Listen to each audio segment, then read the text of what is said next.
no more, no more. I might be limping, but I'm kicking down the door. I'll be on my way.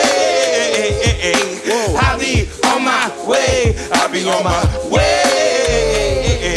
I'll be on my way.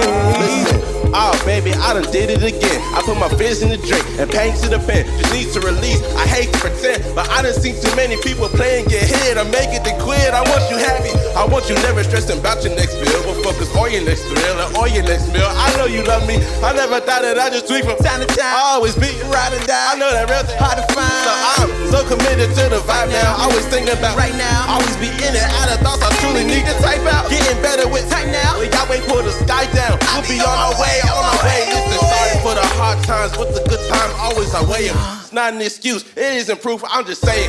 We living in abundance and our radius is ever vested. I love your essence, but baby, whoa.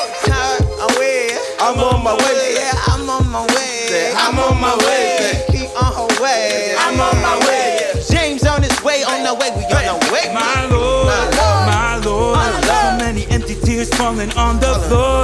No more, no more. I might be limping, but I'm kicking down the door. I be on my way. I be on my way. I be on my way. I be on my way. I be on my way. I be on my way. I be on my way.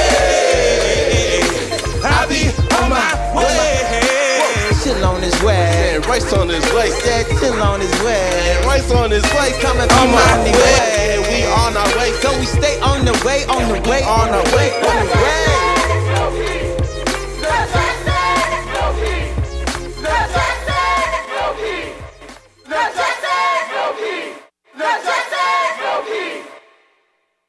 I don't know justice. And I haven't met peace. I mean, I was told that I met her. I was told that peace lives around here, but I think they must be confused. Confused with silence, perhaps. In fact, I asked silence, and she said, Nah, young man, peace don't live around here. I don't even look like that queen. She sings and carries a big sword with a smile so clean. Her hair is natural and it rings like bells. And in heels, she's just a little taller than justice. So I don't know justice. And I haven't met peace. And she said, Justice. Justice's arms are long and his embrace is strong, and you can hear every step he takes. No, not every step he asks for. Every step he takes. No, not every step that is given. Every step he takes. She said, Go back. Go back and let them know that they got me wrong. I am silent. My cousins are dumb. Hush. Mute. Quiet. Settle. Shut up. Sit still. You know them. I don't know justice. And I haven't met peace.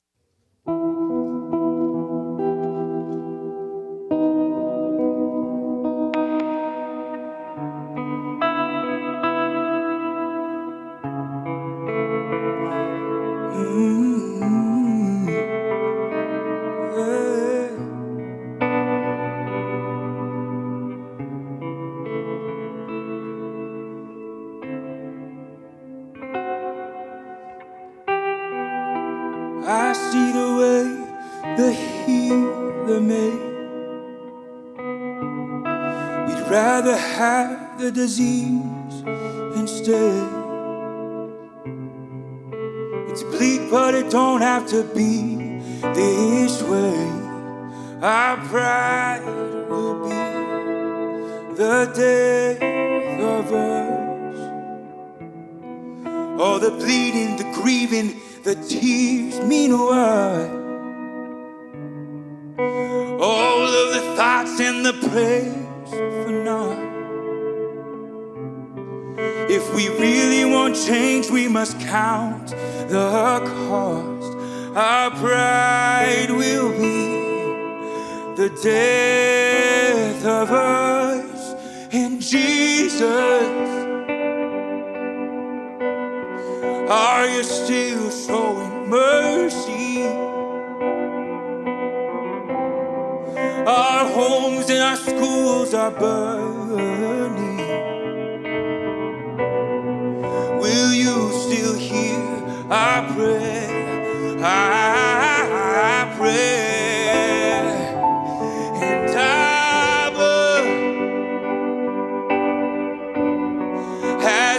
patience grown shorter for your broken sons and daughters. Will you still hear our prayer?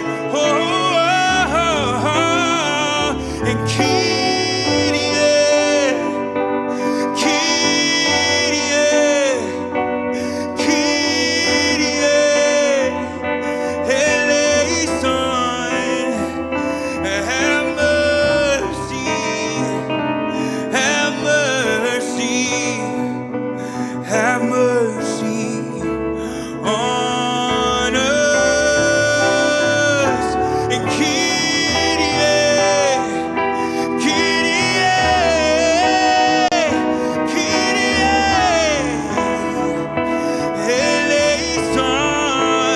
And have mercy, have mercy, have mercy on us. But if we turn as you prophesy, you will derail us from our demise. But if we fail to unveil our eyes, our pride will be the death of us.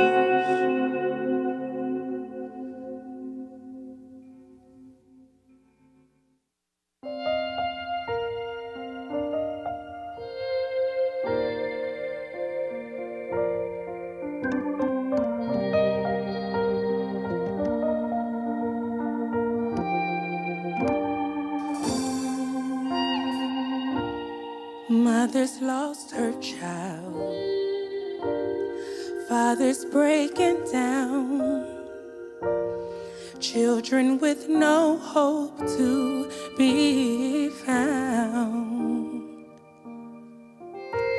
Our tears fall down like rain. Are you speaking to our pain? Feels like the stone won't let us out. Oh, when systems give no room to breathe, and justice is so hard to see. Oh Lord, help our unbelief. We need you now. All of our help, all of our healing, we call Jehovah Rapha. Come and heal.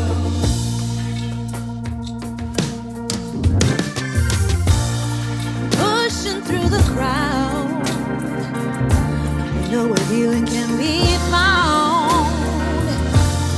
When it's just one touch of your ground. Yeah.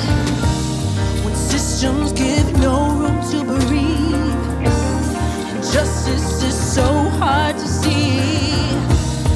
Oh Lord, help our unbelief. We need you now.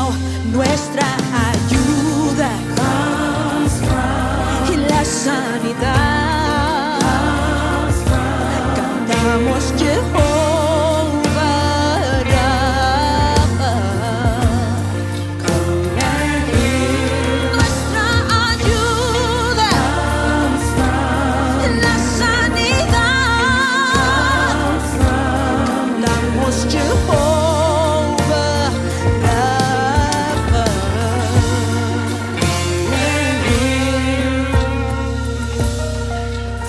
We know you have the power to come and heal our land like only you can come. Eres nuestro sanador. We mourn with the mothers whose heart is in pain. We stand with the fathers in their holy rage. Jehovah Rapha, come and heal. We sing not found. Believing in you, all things turn around. Jehovah Rapha. Oh, we mourn with the mothers whose heart is in pain. We stand with the fathers in their holy rage. Jehovah Rapha. We sing with the children whose hope is not found. Believing in you, all things turn around. Jehovah Rapha. Eres mi sanador.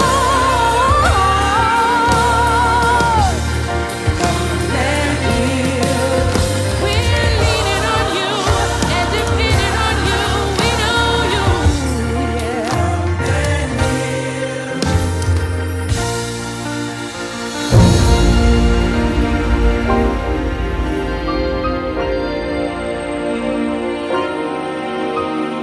Pick up your slingshot, pick up your rock, declare, our plan has come.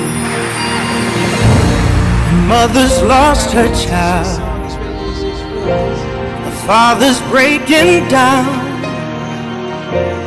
Children with no hope to be found. Our tears fall down like rain. Are you speaking to our pain? It feels like the stone won't let us out. When systems give no room to breathe, and justice is so hard to see. Oh Lord, help our unbelief. We need you now. All of our help,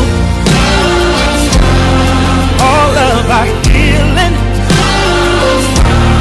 we call Jehovah Rapha. Come and heal.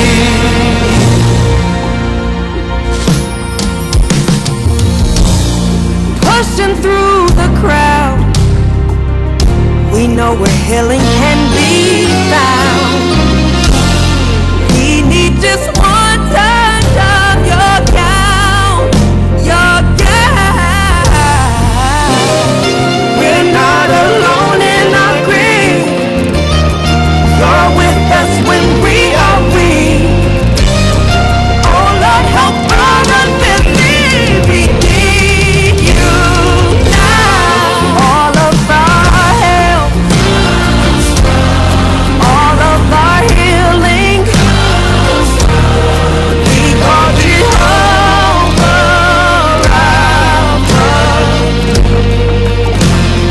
We know that all of our help, I know all of our healing, we call Jehovah Rapha. We mourn with the mothers whose heart is in pain. We stand with the fathers in their holy rage. Jehovah Rapha, come and heal. We mourn with the mothers whose heart is in pain. We stand with the fathers in their holy rage. Jehovah Rapha, come and heal. We sing with the children whose hope is not found, believing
longer till we sing how much longer?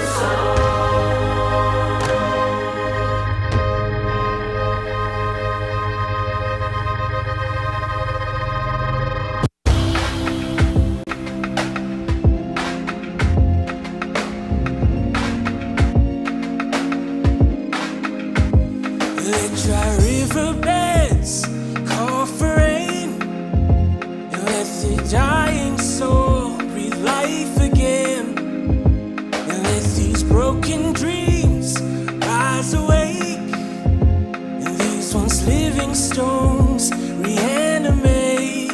Oh, no more wasted minutes, no more wasted days, no more wasted hours, no more wasted minutes, no more wasted days, no more wasted hours, no more wasted years.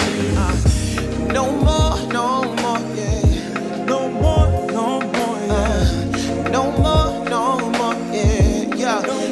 Listen, it's time for Jubilee. Hear it speak. Every whispered prayer come to be. Every broken scale be unpaid, yeah. The hands and contrite hearts revived again, yeah. We say, no more wasted minutes, no more wasted days, no more wasted hours, no more wasted years. Oh, no more wasted minutes, no more wasted days, no more wasted hours, no more wasted. When the splendor falls, all things must come to light. Come to light, to light, to light. Come to light, to light, to light. And when the splendor falls, all things must come to light. Come to light. Come to light. No more, no more wasted minutes, no more wasted days, no more wasted hours, no more wasted no more wasted minutes, no more wasted days, no more wasted, no more wasted, no more wasted. Right on time.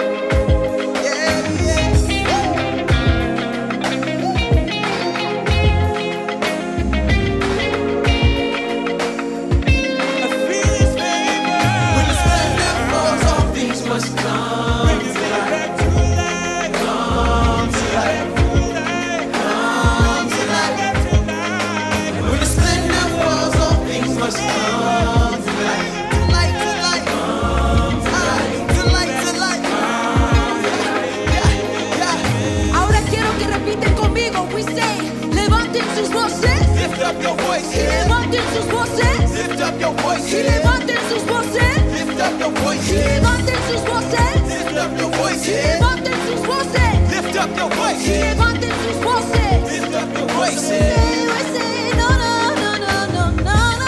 No more wasted No minutes, no more wasted days, no more wasted hours, no more wasted years. No more wasted, no more wasted days, no more wasted hours, no more wasted years. You say, we say, no more wasted minutes, no more wasted days, no more wasted hours, no more wasted years. No more wasted minutes, no more wasted days, no more wasted hours, no more wasted years. Yes, what's up? Y'all give it up for my sister Nikki, my boy B Joy, my boy So Chill, and the man himself, James Pack. My name's Royce Levitt. We are Common People, and we're bringing you the sounds from the lyrical underground, the spiritual underground, dedicated to them that always had a sound, but it never got around. So we gotta put it down. Tell me, can we kick it now? Say, I'm on my way. I'm on my way. Say, I'm on my way. I'm on my way. Say, I'm on my way. I'm on my way. So chill on his way. Here we go, here we go. Say I'm on my way, yeah. I'm on my way, yeah. I'm on my way, yeah. I'm on my way, yeah. I'm on my way. I'm on my way. My boy James on his way, on his way, on his way. My Lord, my Lord. So many empty tears falling on the floor. No more, no more. I might be limping, but I'm kicking down the door. I'll be on my way. I'll be on my way. I'll be on my way. I'll be on my way. I put the message in the bottle, few words I couldn't swallow. Funny how the alphabet yesterday I touched by tomorrow. Damn, fam, can hurt you more than the curse. Black folk ain't got a whoop or rims on a hearse. I feel intense like Indy Gans and Willie Lynch. I wonder, can I touch the sky? Just some ceiling fans.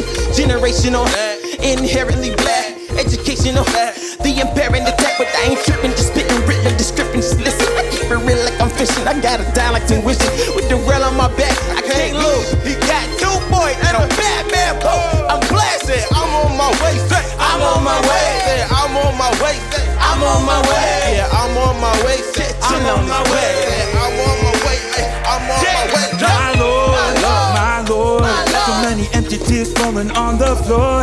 No more, no more. I might be limping, but I'm kicking down the door. I'll be on my way.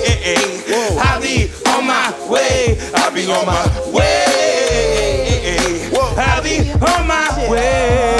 Listen, oh baby, I done did it again. I put my fears in the drink and pain to the pen. Just need to release, I hate to pretend, but I done seen too many people playing get hit or make it to quit. I want you happy, I want you never stressing about your next bill, but focus on your next thrill and on your next meal. I know you love me, I never thought that I just tweak from Time to time, I always be ride or die. I know that real thing Hard to find. So I'm so committed to the vibe now. Always thinking about Right now. Always be in and out of thoughts I truly need to type out. Getting better with Tight now. We got way pull the sky down. We'll be on our way, on our way. Listen, sorry for the hard times, but the good times always I weigh 'em. It's not an excuse, it isn't proof. I'm just saying we living in abundance and our radiance is ever vested. I love your essence, but baby, whoa. I'm on my way. Yeah, I'm on my way. I'm on my way. Keep on her way. I'm on my way. James on his way, on the way, we on the way. My Lord, my Lord. So many empty tears falling on the floor. No more, no more. I might be limping, but I'm kicking down the door. I'll be on my way. I'll be on my way. I be on my way. I'll be on my way. I be on my way. I'll be on my way. I'll be on my way. I'll be on my way. Chill on his way. And Royce on his way. Said chill on his way. And Royce on his way. Coming people on their way. And we on our way. So we stay on the way, on the way, on our way, on the way.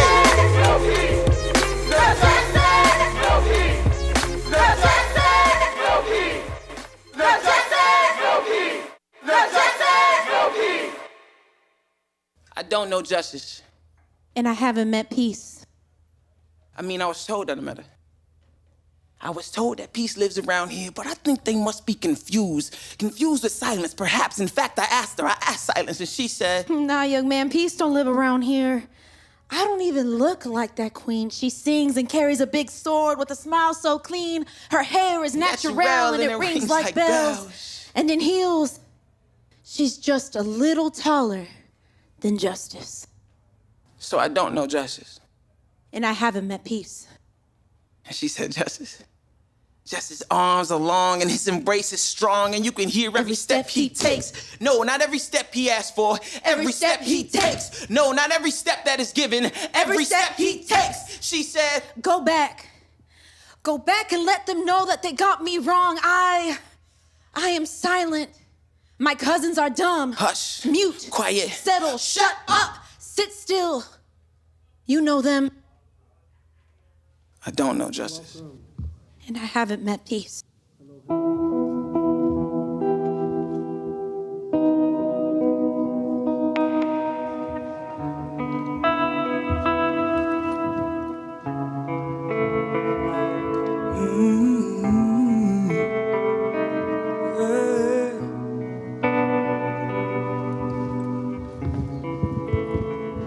Check one. All right, why don't we try this one?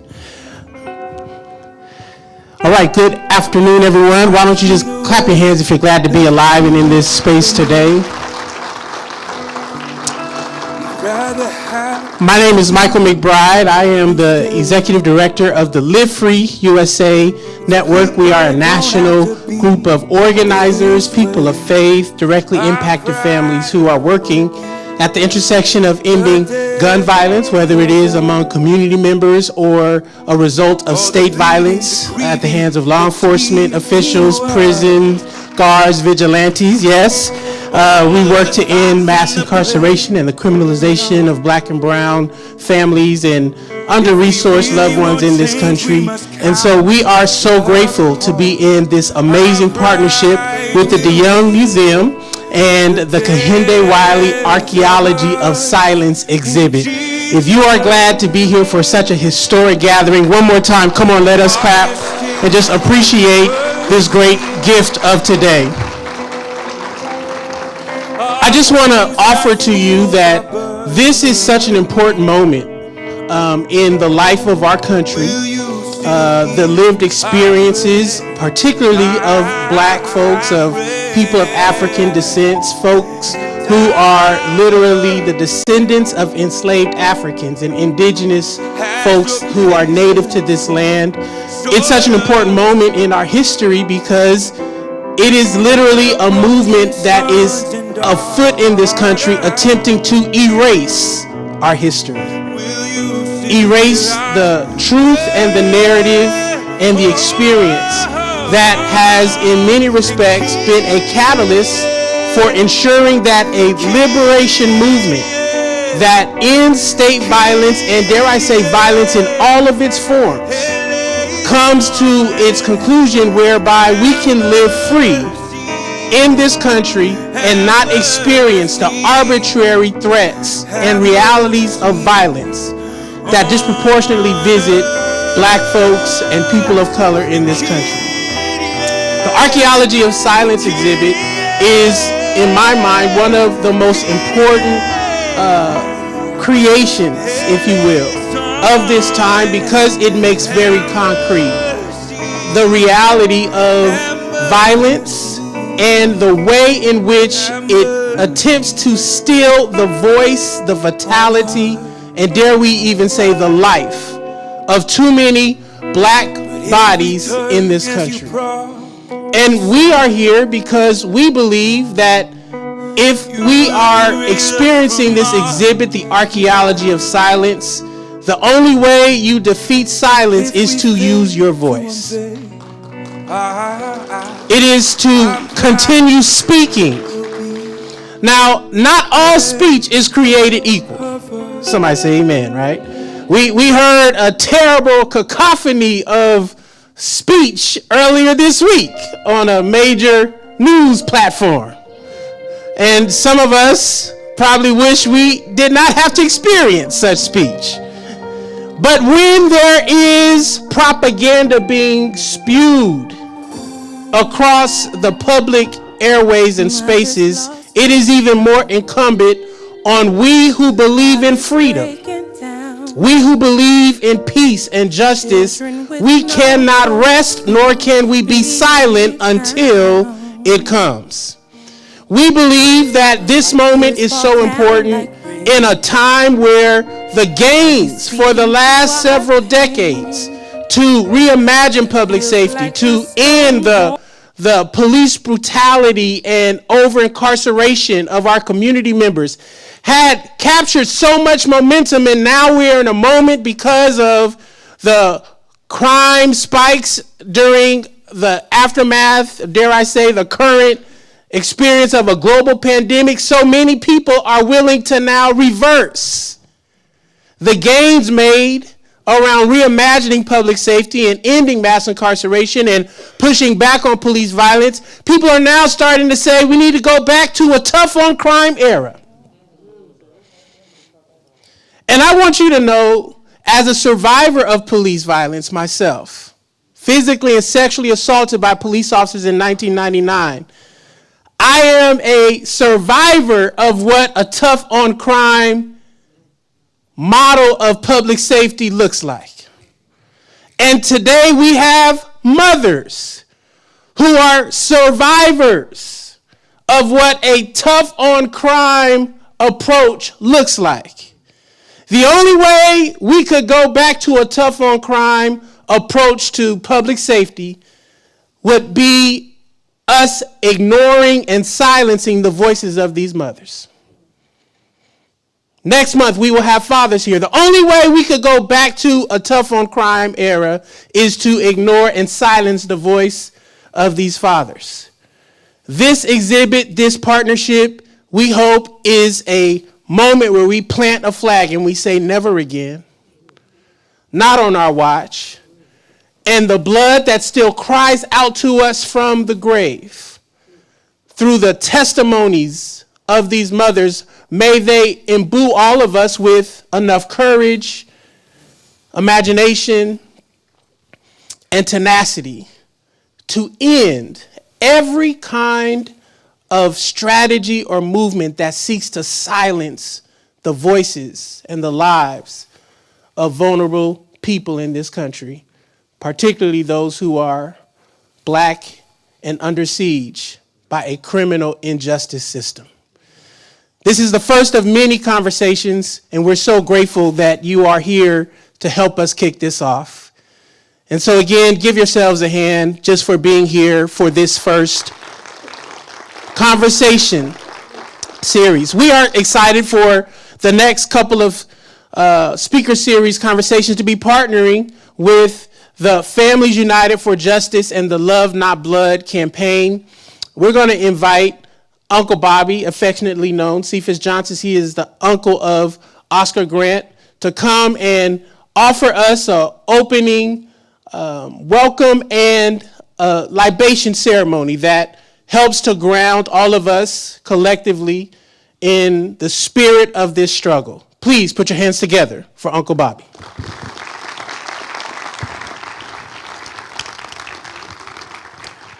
Thank you, Pastor McBride. Before you really hear our voices, I want our libation to take place first, because this is critical. Oh, thank you. And our good dear friend, Michael Roosevelt here, will actually perform the libation. How many of you actually don't know what libation is? Just raise your hand.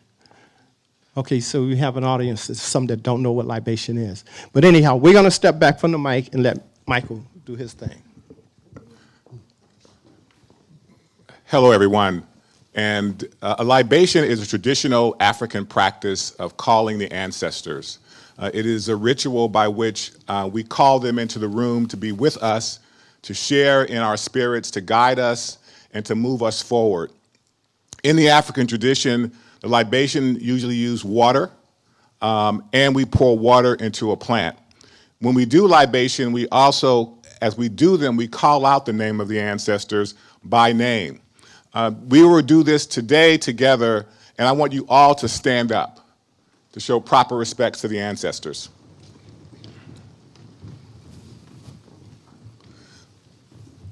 We are here to honor those who have left, who have been taken from us.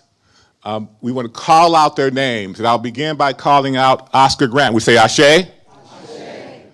We call out the names of the ancestors in this room. Call out the name of your ancestor. Ashe. Ashe. Keep calling them.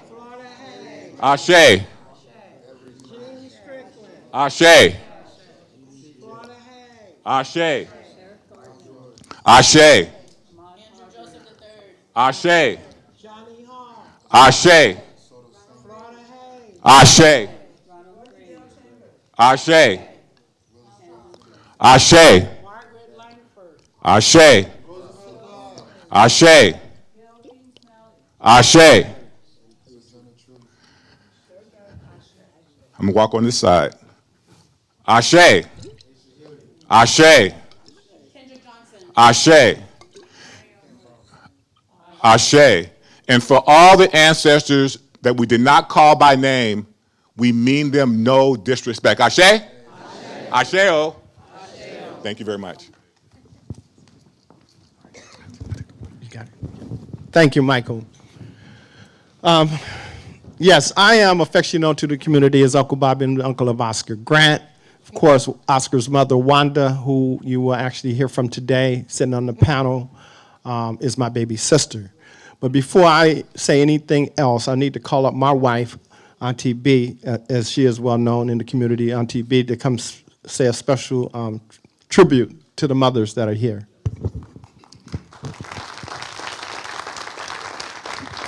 Good afternoon. I just want to say thank you all for coming. Thank you. I'm going to ask all the men to stand up and give all these beautiful mothers, all the mothers, and the black woman and the woman, give them a hand and a round of applause. Give it up. Give it up, you guys. Because you guys cannot do 9 months, okay? So keep clapping. Keep clapping. Y'all cannot do the labor. Keep clapping. Keep clapping. And you sure can't push that baby out. Keep clapping. Keep clapping. Okay? And endure what it is. And we are the first teachers. So even if you're not a mother, you should have some reference for mothers because we teach you first. Good or bad, we're your mamas. That's what you can't change. So I just wanted to say thank you all to all the mothers. And as we shared in our prayer, for us, they take a day and say Mother's Day. But for us, every single day is Mother's Day. So celebrate us every single day. Thank you. Give it up for these mamas. Y'all ain't clapping good enough for mamas. Okay, every day Mother's Day. All right, thank you. And thank you, Pastor Mike. We love you. Yes, and we are the co-founders together of the Love Not Blood campaign, as Michael has spoken about, that we are all in partnership with. Of course, the D. Young Museum, Pastor Mike with Live Free, a coalition of black-led organizations throughout the state of California.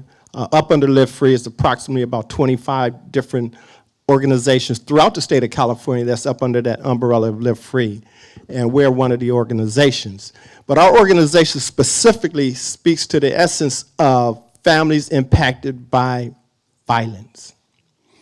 And what we do basically is we embrace these families, we love on these families, and we help these families begin to network among themselves so that they can not feel alone. So that if they're struggling in that late hour of night, that they can make a phone call. We also introduced them to our brother here, Dr. Tony Jackson, who is a psychologist, clinical psychologist that helps work with families to come out of the extreme trauma, that first stage, so that we can begin the process of articulating our loved one's story, eventually, as you know, advocating for legislative change, and then, of course, ultimately seeking justice for the loved one that was sadly murdered. So without further ado, I want to call Michael back up, and he will introduce the first panel of mothers that will come. Thank you, Michael.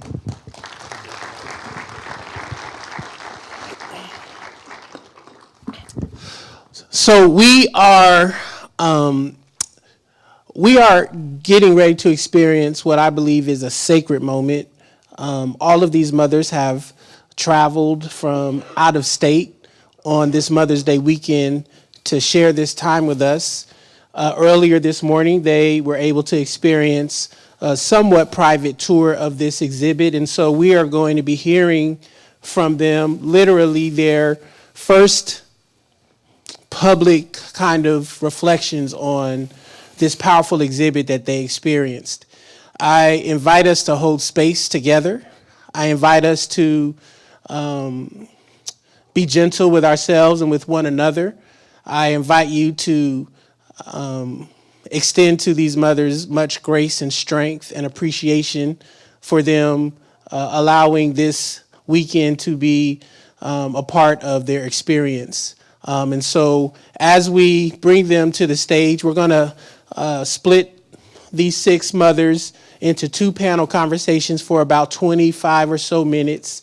And allow them to share a little bit of their own story, but also what this Archaeology of Silence exhibit meant to them and what the challenge is for all of us to make sure that we no longer have to experience such levels of violence and theft of life at the hands of the state, the system, or dare I even say one another.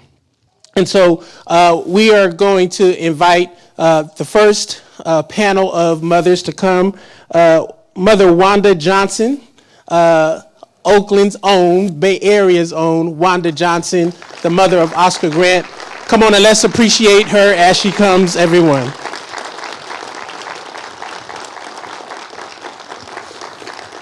If we can take that seat over there. Mother Mona Hardin, the mother of Ronald Green. Come on, y'all. Came in. Bless you. Bless you. And Mother Deanna Joseph, the mother of Andrew Joseph, all the way from Florida, Tampa, Florida. Can we all just stand and just appreciate them as they have come to share this sacred time with us?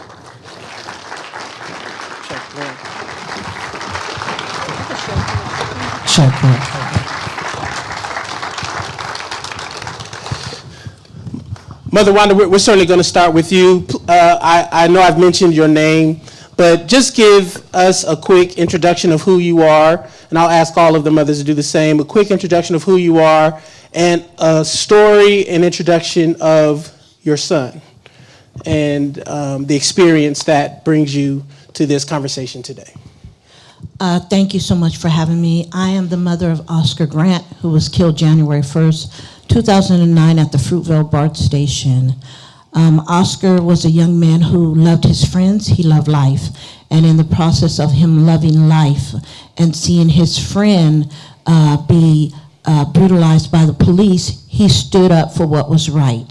And so as he stood up for what was right, he ended up getting shot and killed by the police. But just a quick story about Oscar. Oscar, again, was a young man who loved life. He was a helper, and when he seen an injustice, he stood up for it. And even though it cost him his life, his legacy and his name will ring throughout this world for the rest of eternity. Thank you. Amen, amen. Thank you, thank you. Mother Mona, please just tell us a quick introduction.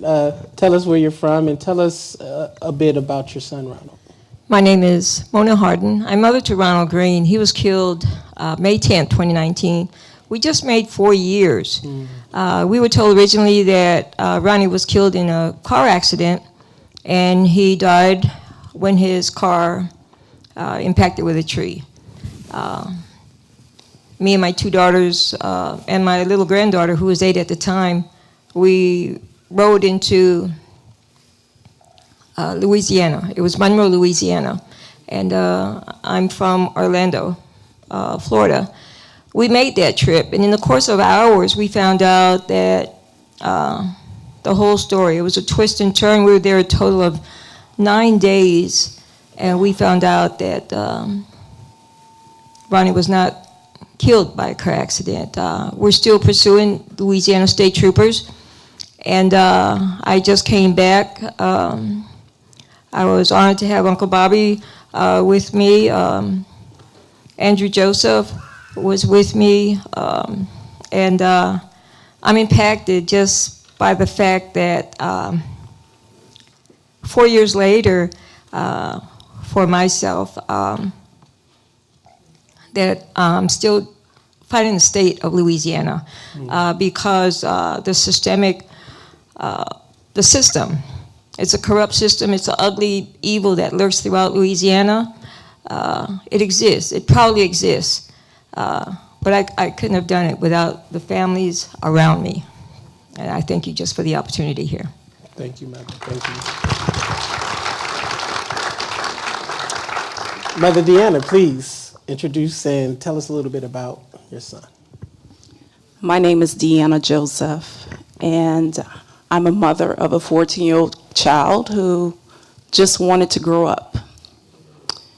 Andrew was a 14-year-old who went to the Florida State Fair on Student Day, a day in which the children were giving tickets to attend a school-sanctioned event.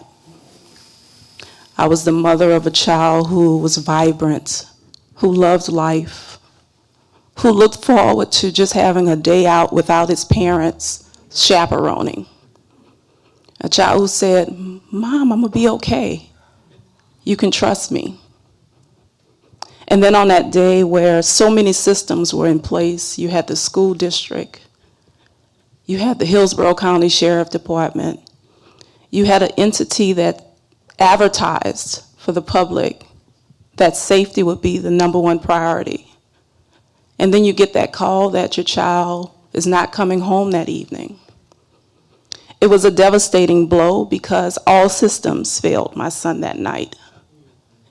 It was a result of racial profiling, where the sheriff department felt as though all children were gang affiliated. Andrew was strip searched. They looked for gang identifiers all over his body, stripped him of his clothing. If you were a gang person, you were to have special markings. Andrew had none of those markings, but it didn't stop the sheriff department from taking him into custody, photographing him, transporting him in a sheriff paddy wagon, and abandoning him on a dark road at night where he was hit and killed. February the 7th, 2014 was this deadly night where I never saw my son again.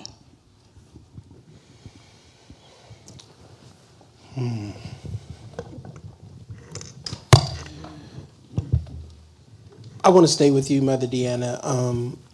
This exhibit that we've all been able to experience, Kehinde Wiley at the opening said that he wanted to create something that captured both the beauty and the ugliness of the experience of Black lives and Black bodies against the backdrop of the beauty of creation. You've just given us such a powerful recollection of your son's and your family's journey. As you walk through this exhibit, I wonder what struck you. What did the images, the spirit, the space, what did it do for you and to you as we continue to grapple with the reality and seek justice? I saw beautiful colors. I saw rich details, but I saw long suffering. I saw a people of different hues coming to an art space and bringing my darkness to a light that I lived through, that I continue to live through, and I meet so many families living through. But no matter how beautiful that art is, it's still a rippling break of your heart to know that there has to have this type of art to exist so that our people and our community can somehow resonate with what we feel. What I also found to be very telling is the spectators looking at the art. And those spectators being of different cultures and wondering what did they think when they looked at that art.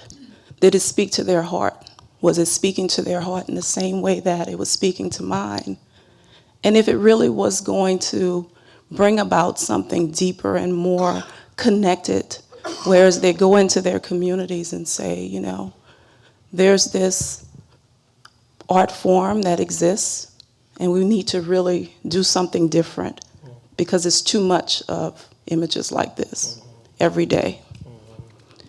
So that was what really resonated with me through this whole process of visualizing beautiful work, however, disheartening at the same time. Yeah.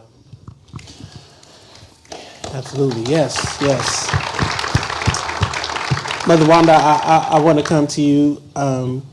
We both are ministers, clergy leaders, and I know your ministry of healing has been a huge priority for not only yourself, but for other families and young people who have experienced similar tragedies, if you will. As you've experienced this exhibit, and again, acknowledging and knowing, if you've taken the guided tour, the audio guided tour, Mother Wanda's voice is actually helping to narrate portions of this exhibit. Talk about why you felt it was important for your voice to be one of those guides and the importance of healing in this work as well, which is a huge priority for you. So when we look at the exhibits, one of the things that we look at as we look at it, we think about lifelessness. But there is an exhibit there where there is a young man on his knees and kneeled down. And if you look at that, we always have an opportunity to pray. When Oscar was killed, I thought about his friends, how they saw him laying on that cold concrete slab. They saw blood oozing from him. They heard him say that he was shot. And they had to process, Pastor McBride, all of those things. They had to process going through the nightmares, going through the substance use, trying to cover the hurt, pain, going through the anger, processing all that. But yet, the beauty that you see through that exhibit where the young man is on his knees is that through all of that, there is still an opportunity for prayer. There is still an opportunity to know that everywhere that you hurt, God is able to heal. Because he is that balm of Gilead. You know, you and I may talk about it and you may say encouraging words to me, but still knowing in my heart that you can't heal the hurt. Only someone who's more greater than I. And so as we tap into that love emotion, as we tap into the one who's able to heal us everywhere that we hurt, only then can the healing take place. I always share with other families that I talk to and I counsel. When I share with them, I say to them, we understand all the steps of grief. We understand the anger. We understand the frustration. We understand the denial. We understand the bargaining. We understand all of those things, and we go through that process as if it's a roller coaster, sometimes up and sometimes down. But yet, if we tap in to our greater source, if we tap into our higher power, as we go through those phases of trauma, as we go through those phases of grief, we're able to go through them knowing, God, I can't help myself, but you can help me get through this pain so that my pain will turn into a greater purpose. And so as we go through that trauma and as we pray for the strength, he'll give us the very strength that we need so that when we face death, right, we know that it's not the end, but it is a new beginning for us. And that our beauty on the other side will be so amplified, nothing compared to our beauty on earth. Mm-hmm. Thank you for that, absolutely.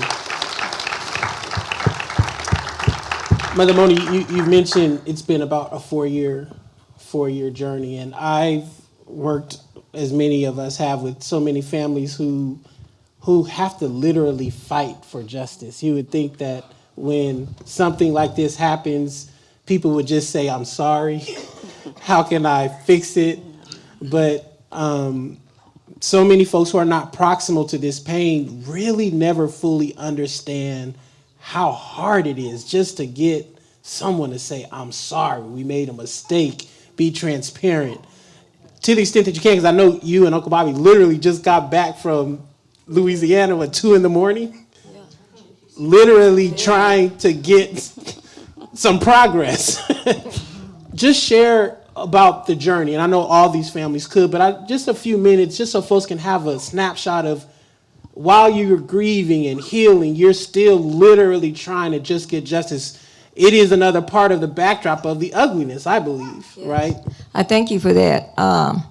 And I must tell you, as I'm absorbing everything, I've got to keep my anger at bay because I'm steady fighting. From May 10, 2019, me and my children have been fighting the state of Louisiana, just uncovering the layers of deceit and no matter what different entities you're getting through. Because we were told Ronnie died of a car crash, driving while black, and he was literally what I was able to see well over a year and a half later through leaked videos from whistleblowers, Louisiana state troopers, AP News.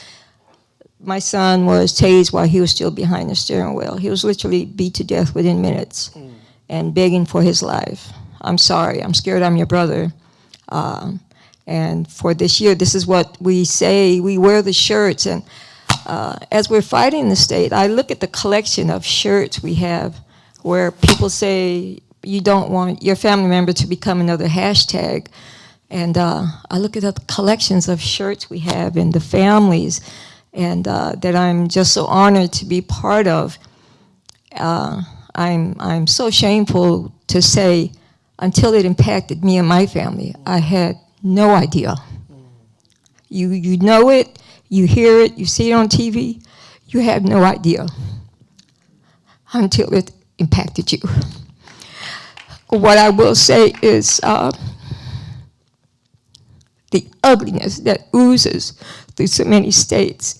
This is us. This is here now, 2023, that we have to get on so many platforms just to have our voices heard, just to seek justice, just to have the ugliness of the police, that overpaid police that control the streets, that control the narrative. They try really hard to control the narrative. I'm strengthened by that. I'm angered, I'm hurt as hell, but I am so strengthened and I'm so focused.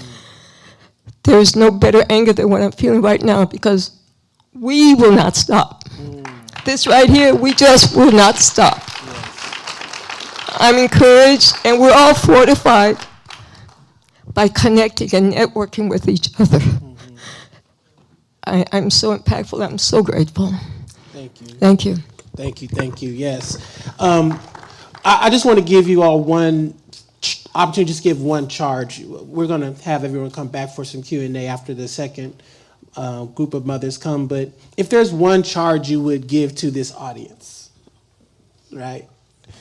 Just because of time, I'm sure y'all can give them 10 commandments. Somebody say amen, right? But just one thing that you would want them to take away from experiencing this exhibit, listening to these voices, and appreciating that likely in their city, in their neighborhood, in their church, in their mosque, their congregation, their family, there is this evil lurking, either unbeknownst to them or very much known to them. What would you want folks here to know? I would just want everyone to know that you can't look away. Don't think that your life is so pristine and perfect, whereas this could never happen to you. Don't be under the impression that death is not knocking on your door as you speak.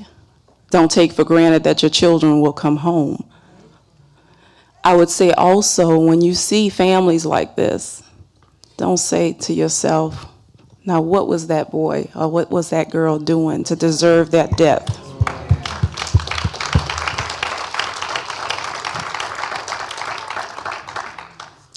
And I would also say, when you see a protest and you see a demand of a family that's needing help, you get out your house and help and be thankful that you're on the other side helping rather than being a victim helping.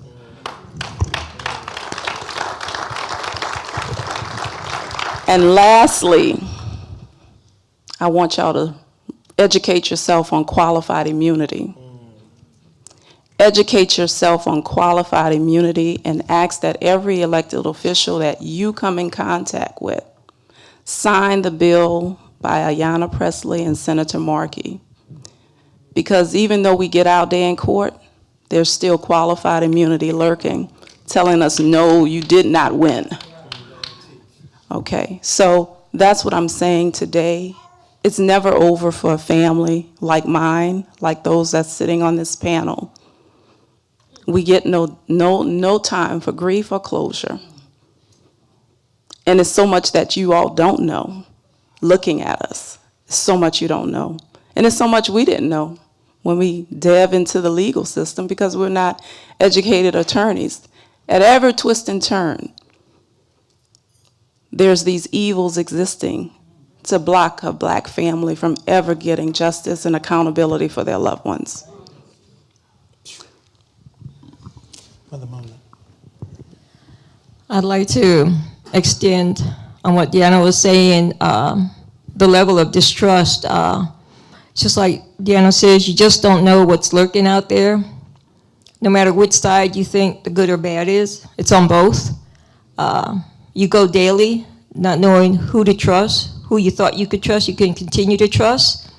You have to live, you have to conduct your home the best way you can. As family members, you have to unify.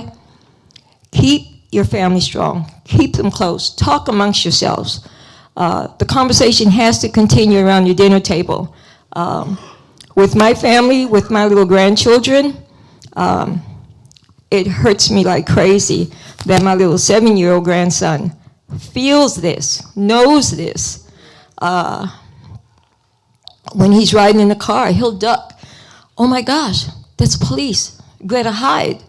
I hate that he knows that, but we've been able to turn that around to where he, as a little fella, he understands. He knows now when his granny is out what I'm actually going for, Uncle Ron, and he's counting the days for when I return, because he'll even ask me, what happened? He's knowing that there's good news, because he knows of the families, how we connect, and he's looking forward to one day when I can take him out with me, which my daughter is not going to allow right yet. But no, she says, no way, Mama.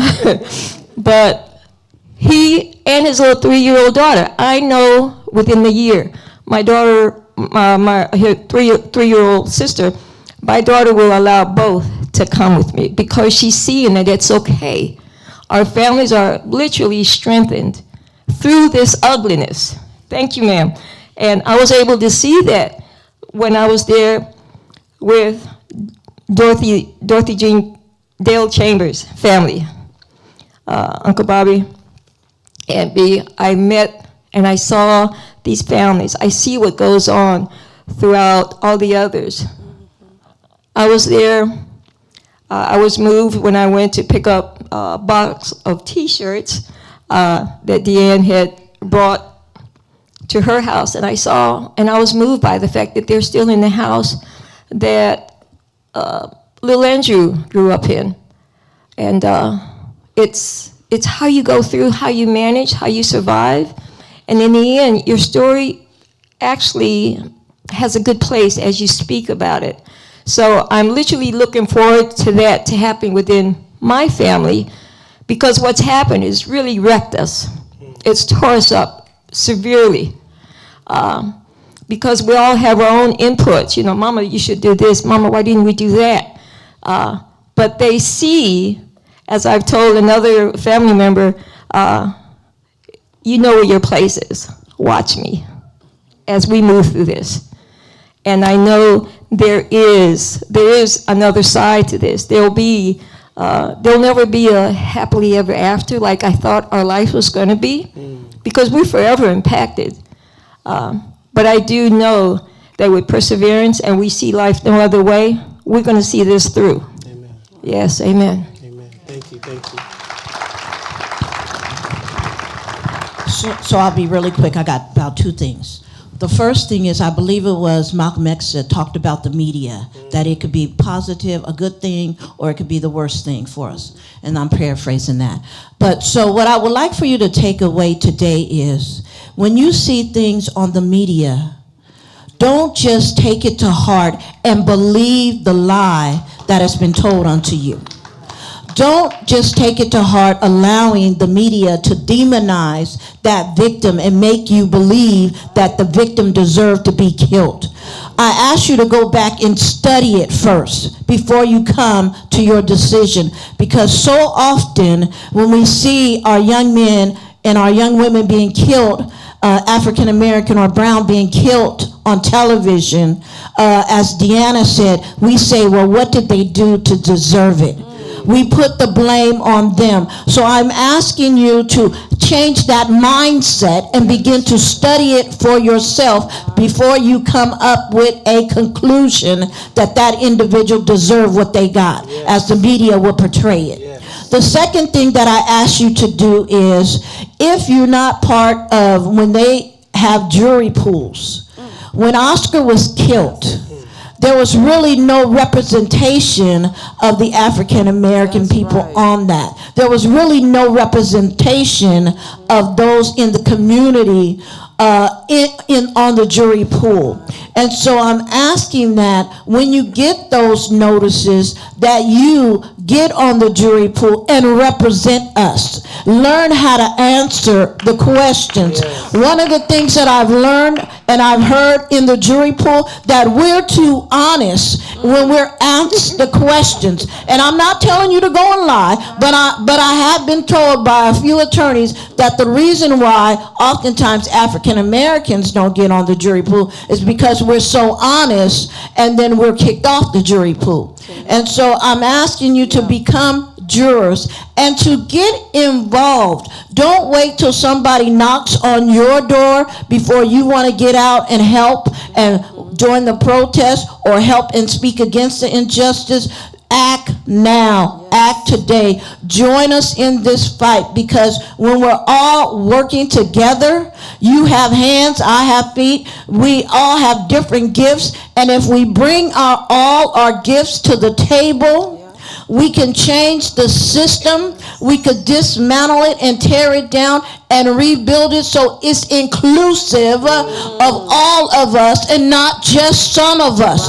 Because when our system was created, it wasn't created with you or I in mind. It was created for a certain set of people. And now today we have to work to dismantle and change the system so that it is inclusive for all of us and not just some of us. And you could help with that by voicing that opinion every time you have an opportunity, by going to your council meetings, by going to your supervisors meeting, by being in the face of those that are in our communities, leading our communities, demanding and telling them you want to change. And that's the only way it's going to happen, when you and I, all of us, get together. Come on, let's appreciate these mothers, everyone. Come on. Salute you. And thank you so much. Come on, y'all. Let's appreciate these mothers for bringing their voice, bringing their gifts to us. Please. Now, this is what we know. Please have your seats. This is what we know. This is such a heavy conversation. Some of us are going through the exhibits, a heavy experience, that we also wanted to build inside this experience of today some opportunities for healing, some opportunities for reflection. And so as you go through this day, we want you to take advantage of some complimentary healing sessions that are made available to us right literally outside the main entrance. Reiko Galbraith is here, from an international healer is here and offering some free Reiki sessions. We have a sound bath that's going to conclude today. As we transition even right now, we want to give you an opportunity just to sit and reflect a bit on what we've heard. And so turn your attention to the screen for just a moment of some music that attaches images of some folks organizing and giving language to some of this pain and a call for healing. And then we'll come back with our second group of mothers to take us deeper into this conversation and end on a note of how we can take action together. Is that all right, everyone? Turn your attention to the screen.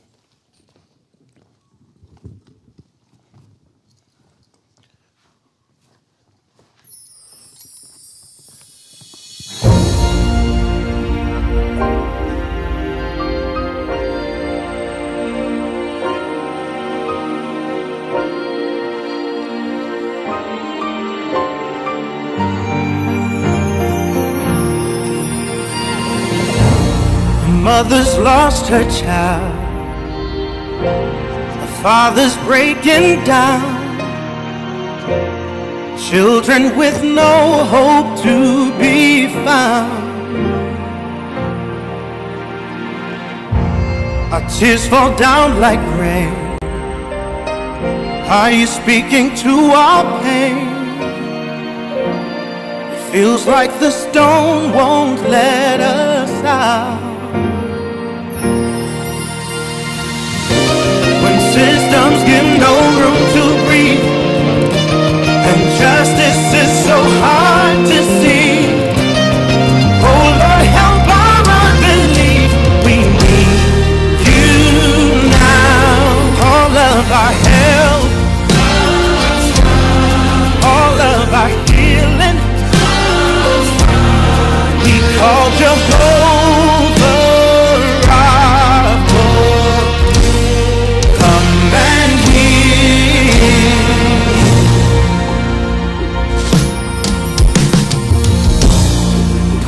Through the crowd, we know where healing can be found. We need just one touch of your gown, your gown. We're not alone in our grief. You're with us when we are weak. Oh Lord, help our unbelief. We need you.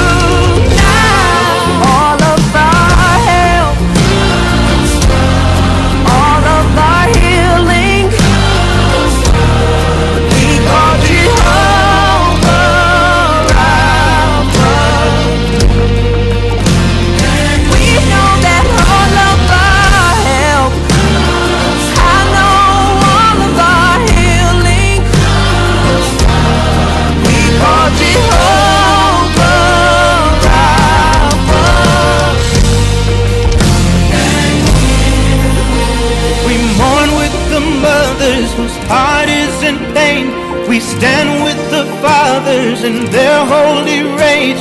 Jehovah Rapha, come and heal. We mourn with the mothers whose heart is in pain. We stand with the fathers in their holy rage. Jehovah Rapha,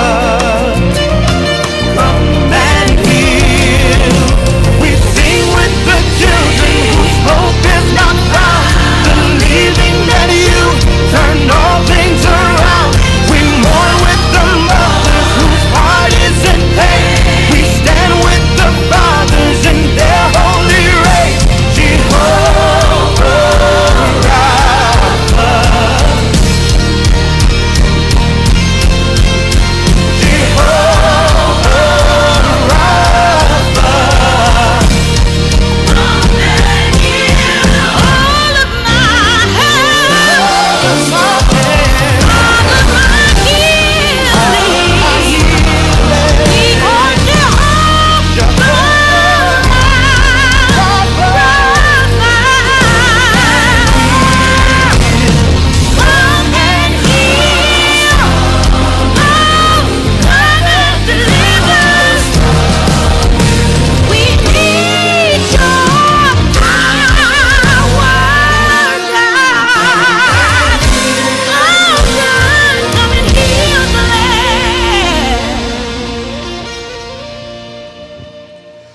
Yes.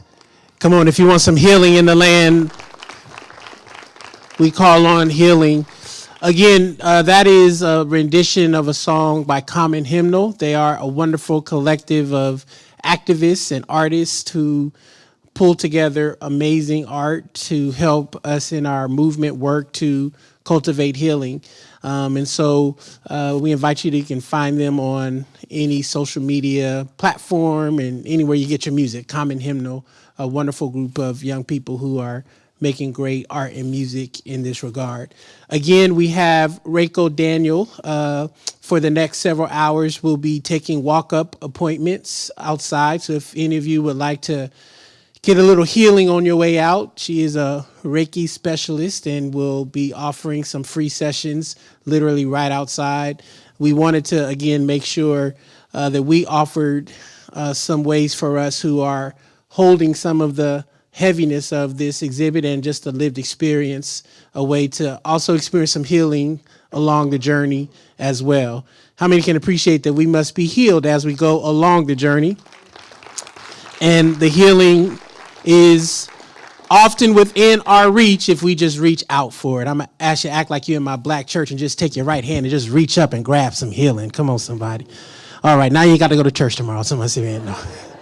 All right, we are going to bring up our second group of mothers who literally flew from out of state to be here with us, and we are just filled with such gratitude for their presence. First, another Bay Area mother who has been helping to lead the fight for justice here related to these issues.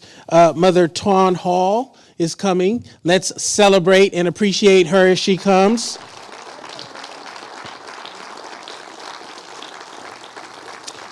Mother of Miles Hall, whose life was taken as well by police violence. Bless you. Great to see you. Yes.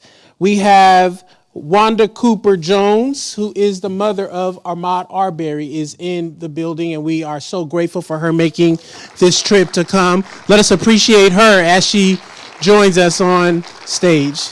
God bless you. Thank you so much. And we also have Mother Gwen Carr, the mother of Eric Garner, who has come in all the way from New York. So grateful to have her here. Let us appreciate and celebrate her as she comes and joins us on the stage as well. Bless you, Mother. Thank you so much for being here. Well, we'll start with some Bay Area leadership and love, and let you start us off here. But just, again, introduce yourself. Tell us a little bit about your son, and then we'll invite the other mothers to join. Sounds good. Well, thank you for having me today and putting on this amazing just event, including us all. My son, Miles Hall, was shot and killed on June 2nd, 2019, while experiencing a mental health emergency. And I don't know, a lot of people here know Walnut Creek, know that things like this, police shootings, don't happen in that community. My husband and I, we moved there for a safe community to be able to raise our children along with our daughter and go to great schools. And Miles, unfortunately, started showing signs of mental health challenges. So unfortunately, the way the system's set up, it's set up to be a very reactive system for people with mental health challenges. It's not preventative. So while we saw him declining with mental health challenges, there were no resources for him. Some of the things that someone in a mental health episode, if you have mental health challenges, you have to be, they want you to be a danger to others, great danger to self, or gravely ill, to get help. And we just weren't able to get the help. So we were able to partner with the police in order to try to find him assistance. The year before he was killed, we were successful in getting him a what they call a 5150. That's a non-voluntary hospitalization. We thought we had partners with the police because they knew who Miles was. They knew that he had mental health challenges. But when the day that about 9 months later, when Miles was in a full-blown mental health episode. Even though we tried to be preventative, tried to get him help, now he was needing other assistance, and so 911 was called, and Miles was basically killed within 30 seconds of arriving. He had a garden tool. He broke a window. Breaking a window and property damage should not be a death sentence. Right. Mental illness should not be a death sentence. But unfortunately, the way the system is set up right now, it's all about criminalization. So Miles was unfortunately killed on June 2nd, and we knew right away that it was kind of our life's work to make sure that people in mental health challenges didn't have to rely on the police. So I knew right away, my husband and I, my daughter, that now we had to make sure there was new legislation that would be changed, that police would not be the first responders to mental health challenges or mental health calls. So there's a 988 system throughout the nation. One thing we did was knocked on doors of legislators to try to find something else, another way to get help. And we were able to piggyback on 988. In California now, we have a law. It's called AB 988. It's called the Miles Hall Lifeline Act and Suicide Prevention. Yes. So now what will happen is people in California will now have a safer alternative, so they won't have to rely on police. There'll be another way to get help. So in every county in California, there will now be a mobile crisis units. Yes. So the police won't need to be called, especially when you're trying to be preventative and not reactive. Thank you for that. Look at that. I mean, coming out the gate with solutions, and thank you so much. Mother Wanda, please tell us a little bit about yourself, and obviously you're from Georgia. I am. And the country was captivated during the pandemic by the tragic story of your family. So welcome to the Bay Area. Thank you. Sorry that you're here on this assignment, but give us some words and tell us a little bit about Ahmaud and this journey. Sure. My name is Wanda Cooper Jones. I am the proud mother of Ahmaud Arbery. Ahmaud was my baby boy. I had him on Mother's Day of 1994. Ahmaud got up on the morning of February 23rd of 2020. He started his laundry. That Sunday was really like today. It wasn't a cloud in the sky. And Ahmaud went out for a run. A lot of you may not know him, but Ahmaud was having some mental challenges as a 25-year-old black male. And Ahmaud chose running as a way of therapy. So Ahmaud would run. Ahmaud would run to feel better. On that Sunday afternoon, Ahmaud, he chose to run in a area where people didn't look like us. He decided to, like people would say, go to the other side of the tracks. But he went with, it was mostly white people resided.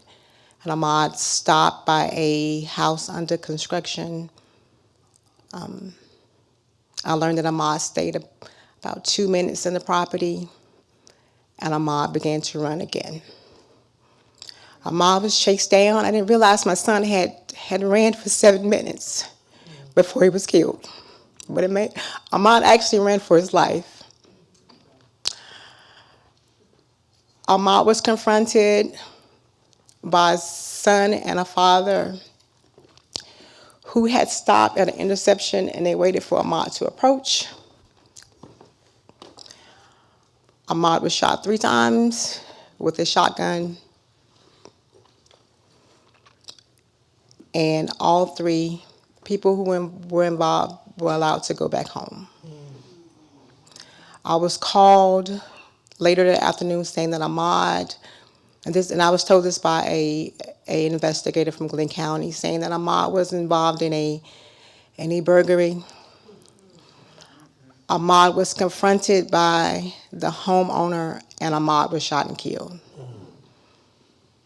I immediately knew, as being mom, I had to get my son in a safe place where he was safe again. So I began to prepare to lay my son to rest properly and not really deal with any questions or because no one was reaching out. To make a long story short, there was about 74 days before an arrest was made.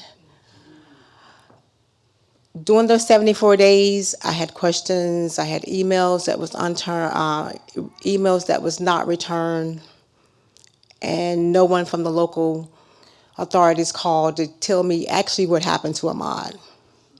But I was also told that there was a video. And my cry in the midst of those weeks was, I want to see the video. If Ahmaud did something wrong, I want to see it, and then I'll go away. And these were law enforcement. Yes. There's a video. And the video would never come. I want to add to that, during these long 74 days, I didn't have any legal representation. It was no one. Everyone that I was reaching out to,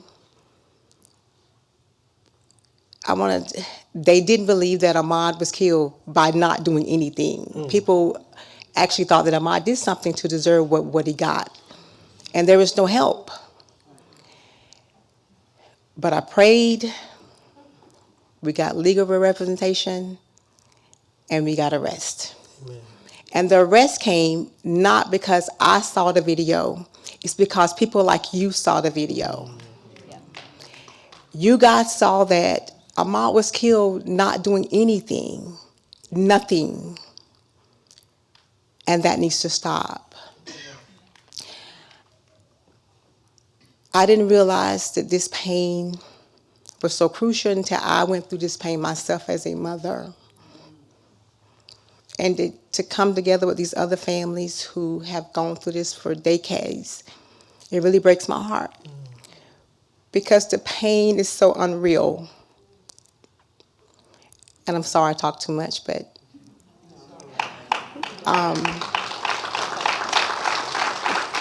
I wanted to say thank you for supporting me, my family, because we got justice for Ahmaud because you guys stood with us. Mm-hmm. You guys chanted justice for Ahmaud, and we got justice for Ahmaud. We need to stand with these other families who have not got justice yet until they get justice. Yes.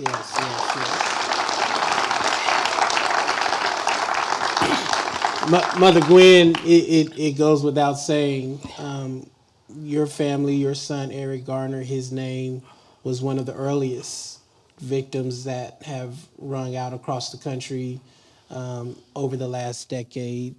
Many of us poured out into the streets in support of justice for Eric Garner. I Can't Breathe. I mean, we've all. I still got my shirt. I almost wore it today, but my COVID pounds wouldn't let me fit it. So you maybe you should introduce yourselves. Maybe there's some folks that may not know your journey, your story. But I also would love for you as a bit of a elder in this space, just to, over the last decade, where do you think we've gone since we all saw your son being harassed by those cops and his life being taken, and we've all been trying to figure out, as the prophet says, how long? Yes. Good morning, everyone. Yes. It's afternoon now? Okay. I wouldn't know. I know where I come from. It's late. It's evening now. But yeah, I just thank you all for being here. I thank you for sharing this space with me and all the other mothers and the mothers who are not here, the other grieving mothers, which most of you don't even know their names. It's tens of thousands of us out here. They call us the mothers of the movement. But I always tell everyone that we are the face of the mothers of the movement, because there are tens of thousands mothers of the movement, and we are here to represent. Yes. Okay. So, as most everybody's seen the video of Eric Garner being choked to death. And even though we see the video, we did not get justice. But I will never forget that fateful day when I heard the news about my son. I didn't hear it directly. I was at work. I was a New York City transit worker. I operated trains from one part of the city to the other. And that day, I was operating a train from Coney Island to Astoria Boulevard in Queens. And when I got off the train, because, we can't have our phones on when we're on the train, but it was in the summertime, so I would have like a 30, 35-minute break once I got to the other end. And usually I would sit out on the platform, turn my phone on, and listen, and call people, see who've been calling me. Well, that day when I turned the phone on, seems like everybody was calling me. But the 2 phone calls that I answered, nobody had direct information. They just said they heard that something had happened with Eric involving the police. And the next phone call had the same information, didn't have any direct information. But it made me very anxious, and I knew I needed to get to my son and find out what had gone on. And just to back up a little bit, that morning before I left for work, I had a conversation with Eric. I called him because I had been calling him a couple of days before, and it was going to voicemail. But that morning when I called him, he answered. And I said to him, well, Eric, I've been trying to get in touch with you. Why is your phone going to voicemail? Because we always talk to each other like at least 4 or 5 times a week. And he says, well, Ma, remember I told you that I was going to Virginia with my wife and for a family reunion, and we were going to cut our phones off so that, no one would be calling, we wouldn't be disturbed. And I says to him, oh, I forgotten all about you. Did tell me that, and I forgot. I'm just so used to calling you. So anyway, I said, don't forget our reunion on Saturday. He says, oh, I didn't forget. What should I bring? I said, just bring some soda and water. We got the rest. He says, okay. We chit-chatted a little while, and then we hung up. He said, love you, Ma. I said, love you too, Eric. Because this is the way me and my children always ended our conversations. Well, not knowing that would be our last conversation. When every time I think about that conversation, I said, I wish I could have stayed on that phone forever and kept talking to him. Well, that day when I got home, when my husband came and picked me up from my job, because I told him, come pick me up, something happened to Eric, I got to get to him and see what happened. Well, when he came to pick me up, he already knew, but he was trying to hold me down until I got back to Staten Island. But with the phone ringing, and I kept badgering him, what happened? What's going on? He had to break down and tell me that Eric was no longer with us. I thought I would lose my mind at that time. It didn't matter what happened or how it happened, but to tell me that my child was no longer here, that was enough. I tried to get out that car, but he probably knew he didn't know how I was going to react. So he had put the child lock on the door. He had made sure that I got in my seatbelt and whatnot. And being I couldn't get out the door, I was trying to kick the windshield out because it seems like I could run to Staten Island faster than that car could get me there. But, God is good, I have to say, because without him, I know I would have lost my mind. And that's why I tell everyone, stand on that everlasting arm of God. Because I know I've been around a lot of mothers lately, and even over the 9 years, as you say, and I've seen so many different reactions from mothers who have lost their children, and I don't blame any of them for the way that they react, because react the way you react, you heal the way you heal, you grieve the way that you grieve. So, I'm in, empathy with them. Yes. And all I try to tell them is my journey, how I healed. And the way I healed, I pray. I come from a praying family. My father was a minister, although not that I was such a great Christian, but, we did go to church. My children went to church. We are working on it, Mother. Don't worry about it. So, but like Eric was a gentle person. He loved people. He always tried to consider other people's feelings. And even that day when they say that he was selling Lucy's, not saying that he didn't sell Lucy's, he did, but that day he wasn't. He had just broken up a fight. And now, as Wanda says, the media controls the narrative. The first narrative you get is that's what controls. Unless you get out here and you lift your voice and you tell people who your child was, And I tell them, because, soon after his death, they wanted to put something very negative. They did have a negative story out about him. They had that he was homeless. They had, an uneducated black. I paid good money for my son to go to college, okay? He was not uneducated. He could talk to you on any subject. He talked about politics. And if you remember the video, the whole time he was talking to the police officers, he had his hands up in the air. Right. He was never a threat to those police officers, but they still decided to take that one police officer still decided to choke him to death. And even though he said, I can't breathe, 11 times he said, I can't breathe, they still decided to take his life. He was targeted. As he laid on that hot ground that day and other police officers pounced on him, they had no mercy, no regards for his life. I say to them, put yourself in that position. Your child laying on the ground, you and other people are just pouncing on him after he has been choked to death. We have to empathize with these mothers and these fathers and not just treat it as another news story.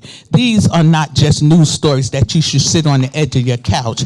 You should do something about it. Whatever you do, a lot of people don't protest. No, you don't have to protest. You could write letters. You can do art.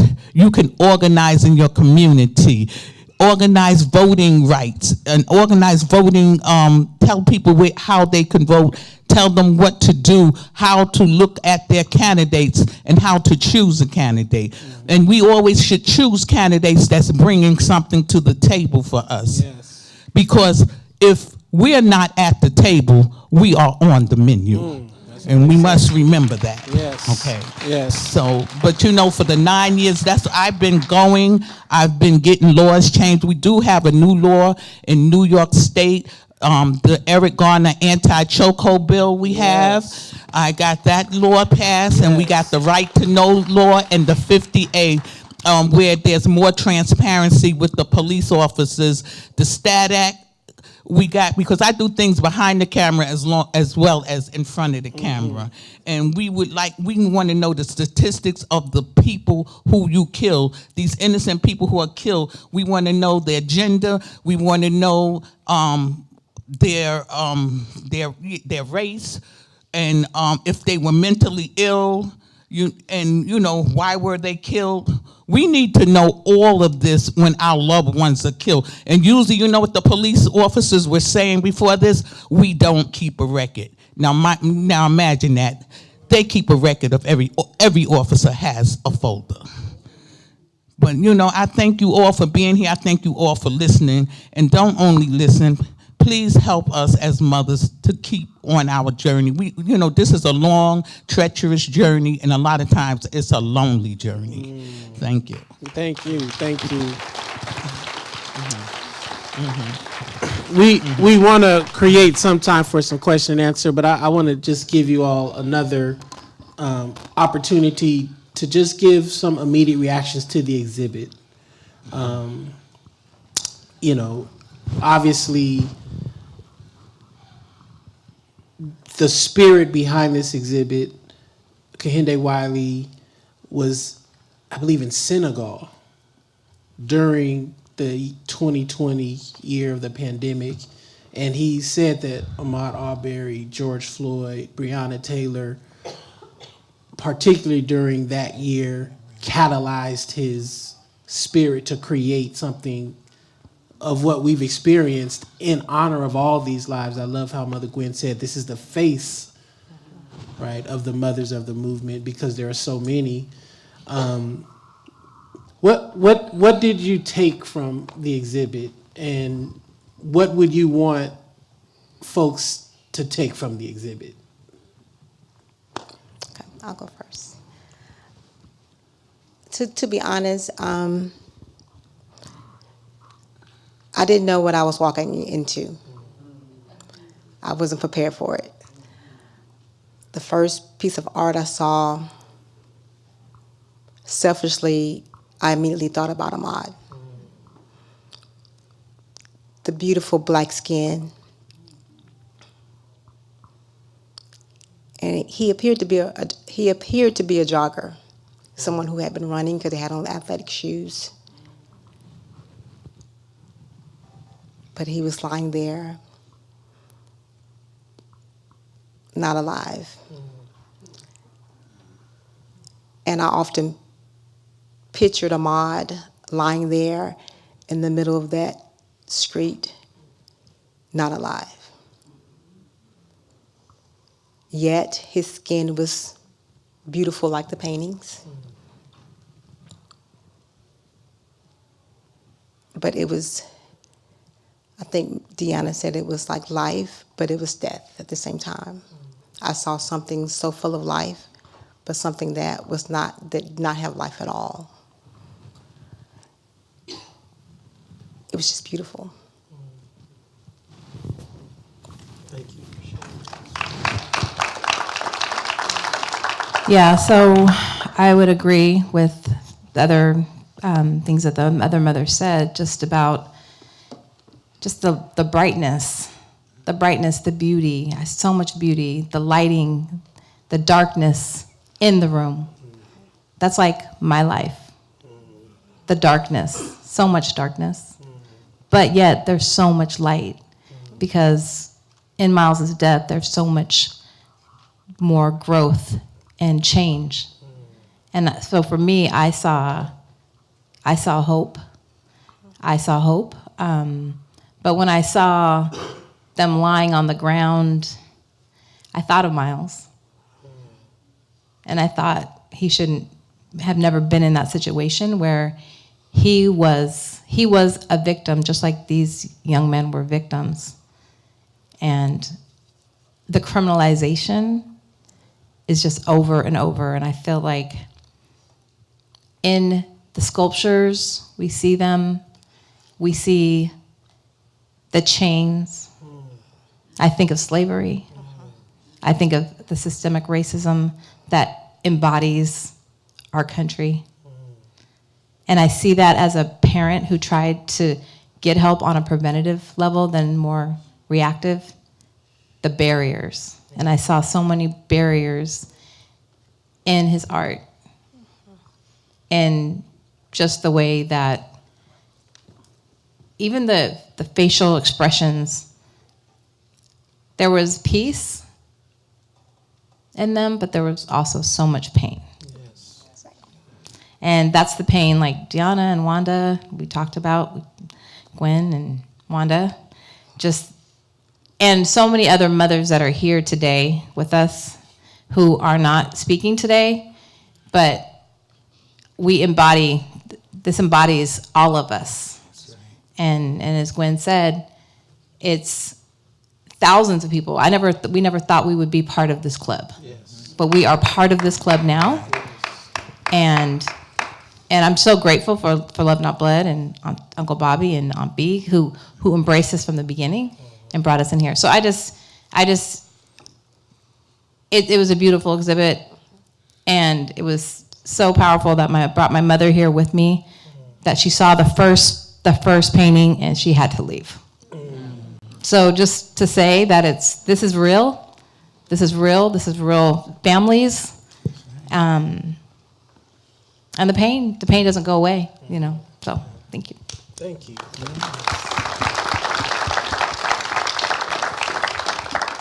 Yes. I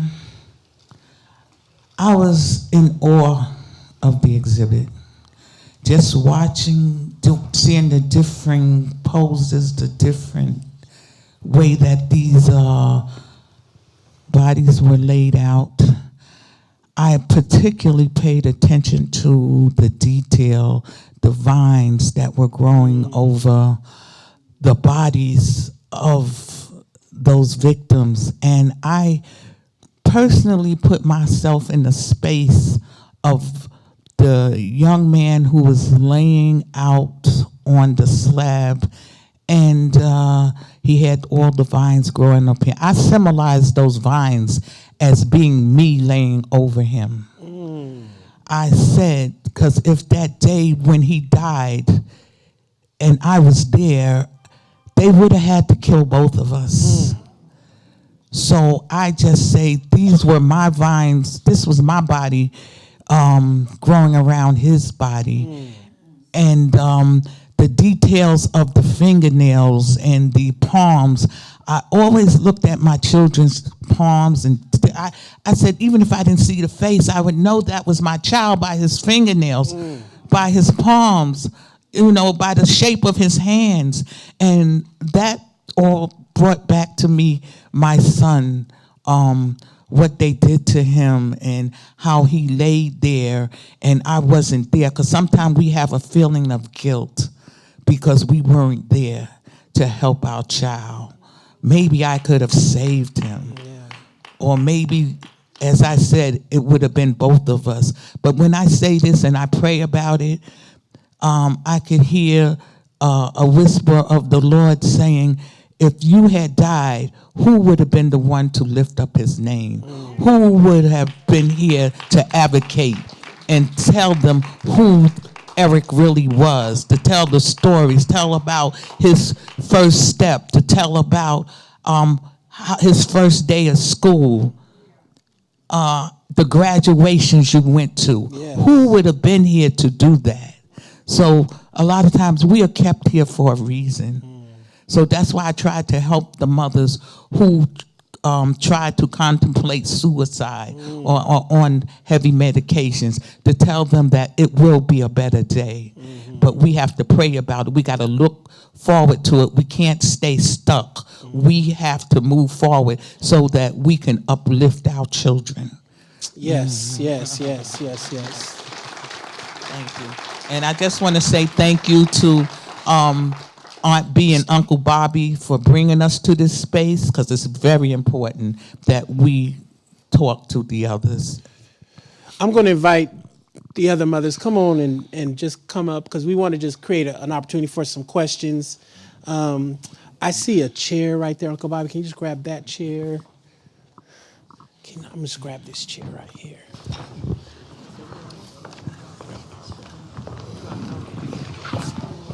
And if you have a question that you'd like to hear from one of our mothers,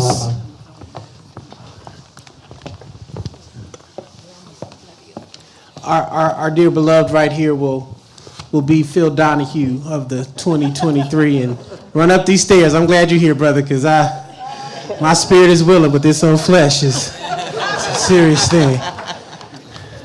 Again, let's just appreciate all these mothers again. I'm just so, we all are just so grateful for you being here, and yes, just grateful.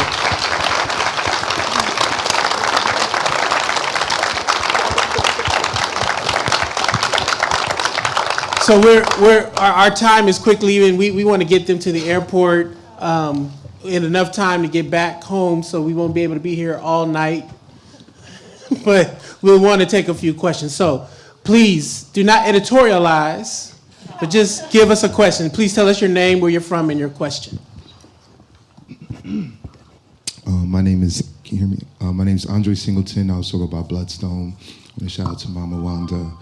We worked so hard for this, and it's just an offering of gratitude for me as a son, I'm very black, and I see my mother's. I'm from Kansas City. I know some folks have been reaching out to the Yarrow family. All these things hit me really hard. And I'm an artist, and this is what art is to me. And I just want to give the offering of an ancestor named Malidoma Patrice Somé, who said, "Your wound is your gift." And that's something I learned that I didn't want to believe. And y'all embody that by just reminding us through this ministry. This is a ministry, and this is a circle. And y'all keep in this circle. And as your son, I'm hurt and I'm honored. And I just want to say that to y'all. I didn't know I would ever even live to see this and be a witness. So y'all have a son, your kids have a brother and me. I'm the firstborn. I have 3 younger brothers and a sister. So I feel y'all. So thank you. Thank you. Let me turn that into a question, because I think I heard Mother Gwen talk about how we must be empathetic. People grieve how they grieve. People react how they react. Powerful wisdom that our wound is our gift. I'd just love to hear from a couple of you all about the wound, and what are you doing, or what have you done, or what should mothers and we in community do to help heal the wound, right? Knowing that it is a wound. I think sometimes many of us, I know when I first began to walk with family members, you just don't always know what to do, and so you sometimes feel paralyzed. You don't want to be a burden, don't want to do anything. But what advice would you give to folks? Some of you have already said that, but just another opportunity to provide some wisdom and guidance. Anyone?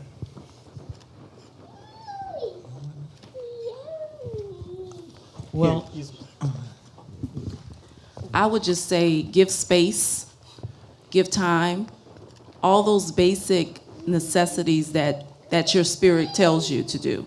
Don't push too hard. Don't insert yourself in areas that the family member is not ready to divulge in. So many times in my grief walk, my family, although they meant well, they would say, "Let Andrew rest. You need to just let that child rest." And it just turned me away. Even though my grandmother may have meant well, it turned me away. It's like, how could he rest? He's been killed. He didn't transition naturally. Somebody killed him. And somebody needed to pay for that. You know, he needed me to advocate for him. He needed me to fight for him. So I would just say, use your wisdom, use what the divine guides you as your measuring stick to be able to be in community and love for families like mine. Yeah, and I would say when this happens to a new family member, there's so many people that's crowding around them, you know. So as Deanna said, you give them their space. You don't go there telling them, "Oh, I have a lawyer for you." You don't do that, you know, because that family don't want to hear that right then. You know, you go there, you embrace them. You just show them some love. Ask them if, you know, they need anything. Are your other children okay? You know, are they in school? Can I pick them up? Or whatever, you know, you do something helpful and don't start trying with the political part on it right away, because people don't want to hear that on the first day. Let's get it. Is there another question? One more question. Hello. My name is Supreme. I go by the name Supreme Rivy 11. I'm also an artist, part of my hat. My birth name is Ahmad. I'm the son of Wanda Rivera and Jose Manuel Rivera, who are both my ancestors now. And I just wanted to say thank you for allowing someone like me as a creator who lives to tell the times. And I put my life literally to the creator, and I just create as I see fit. And a lot of what I heard today I will take with me forever, and I would put that into my work as I have before. I just say thank you. Anyone with a question for the mother? All right, we'll take these last two.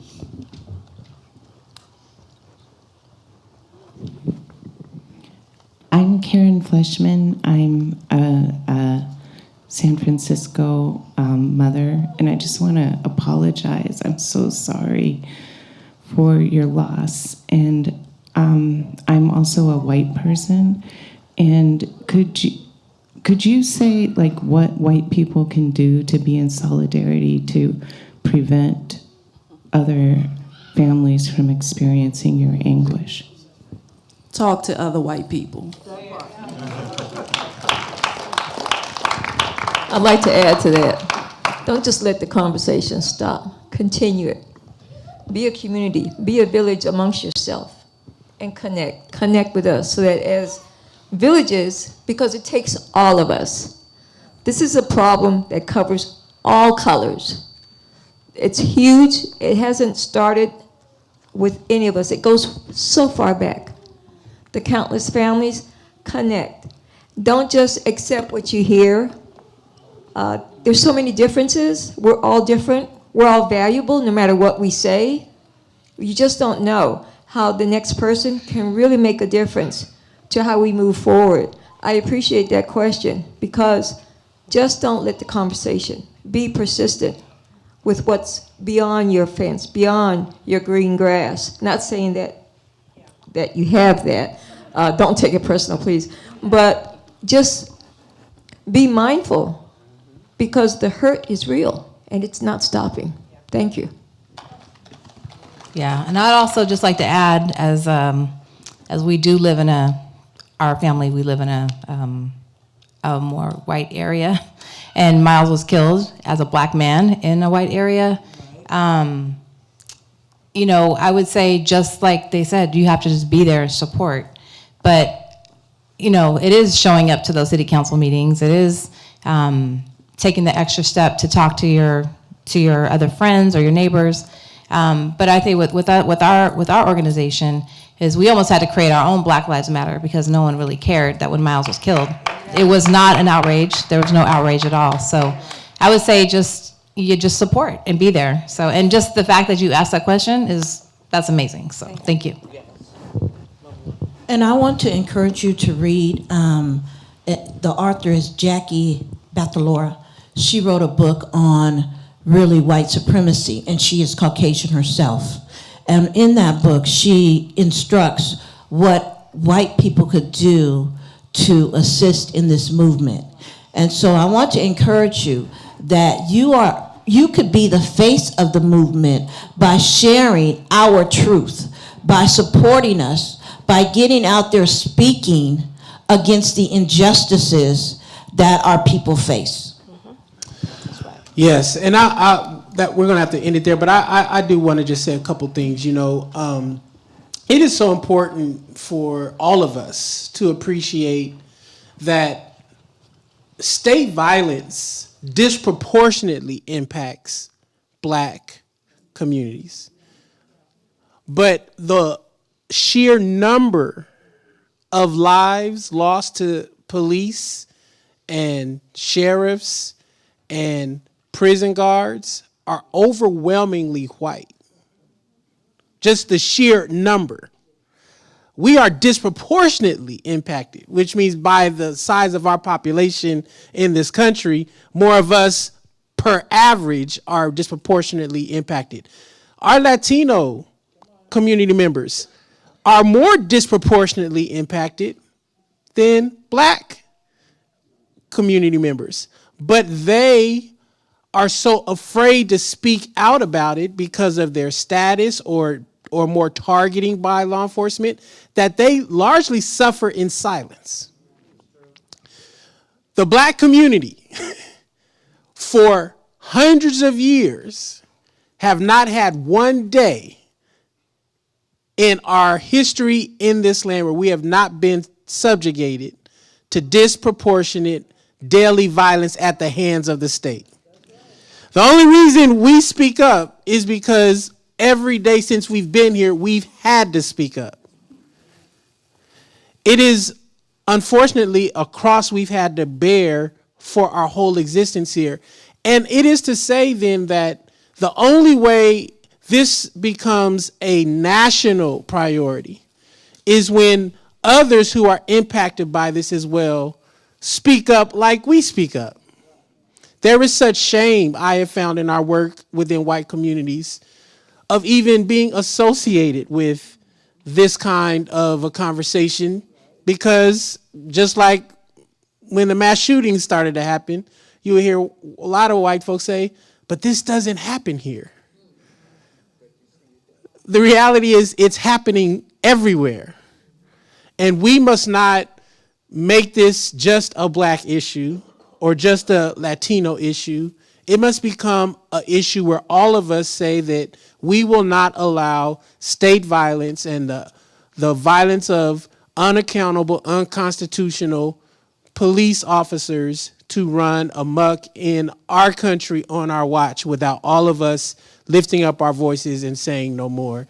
And the mother's love is the engine that will keep us all accountable to make sure that it will not be silenced. Let us appreciate these mothers one more time, everyone. Come on, one more time, one more time. We're so appreciative for you allowing your Mother's Day weekend to be inclusive of this experience. We're going to have a healing practice, and then I'm going to bring Uncle Bobby up to help close us out. Our dear friend, have your seats. This is a collective healing practice we're going to all experience together to help us have some opportunities for not closure, but just some healing. Go ahead and introduce yourself to us and explain what you're getting ready to invite us into participation. Hey, y'all. How y'all doing today? I'm going to go grab this last bowl right here. So my name is Brittany Tanner. I am an artist. I'm a mother, a singer. I sing at the Way, Berkeley with Pastor Michael McBride. And I had the honor of being in all these beautiful women's presence last night, except for you. Nice to meet you and be up here with you. And they wrote down these affirmations. And as an artist, as a singer, I witnessed these women's stories, and the hurt and the pain that I felt in my heart. It just feels like an absolute blessing to be able to sing affirmations to y'all. A little bit more about my story. I'm gonna be brief and get to the sound bath. But I started out singing, just trying to be in the industry and trying to do music. And that career evolved into healing when I was introduced to a Be Imaginative Healing Circle, who is a partner with the group that I'm in, Soul Development. So in these meetings, we were having healing circles, and we were working with the women here in the Bay Area who had lost their sons and children to gun violence. And it was in that space that for the first time I had ever expressed that I had lost my uncle at the age of 15 to gun violence. And we were working on a documentary, and basically I lost my brother in the making of this documentary. And my singing and my music, the practice had to turn into something that would heal me. And so I created a space where people could come together, they could say their affirmations, and we would sing the affirmations, because affirmations are powerful and music is powerful. So I thought, okay, if I put these two things together, it would be like a superpower. So being in those spaces, I created the song Remedy. And so that's what I do. I collected these affirmations. We hosted them last night at the Way, and they came up with these affirmations, and I just want to share them with you all and to affirm the room in general. And the thing with the sound bowls, so we're all frequency, right? We're all tiny little microorganisms. Our skin is moving daily. With every breath, our cells are moving. So I'm no magician, I'm no one special. I am just using this as one of my healing practices. There is a world of things that I do that I have to do to keep me sane. I'm a mother of a toddler, and that is something in itself, but just I really wanted to develop a holistic practice, and I'm no expert in sound bowls, but I realized when I touch them and when I use my voice along with the sound bowls that there was this thing that almost allowed me to reset. And I think in life, in corporate America and in our societies, we're always pushed to just go, go, go, go, go. And so I enjoy opportunities where I'm able to slow down and breathe deep and cry and laugh and dance and yell and do whatever it is that society says that I can't do. Allow myself to live free. So I will demonstrate that for you all. And I'm gonna sit on the floor because that just makes the most sense. You can play the track.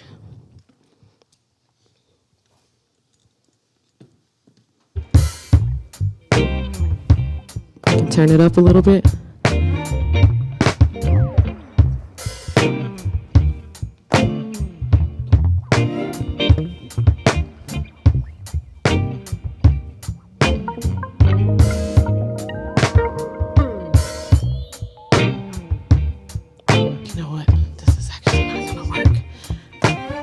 To use a chair to put I need somebody to hold my mic. That's what I need.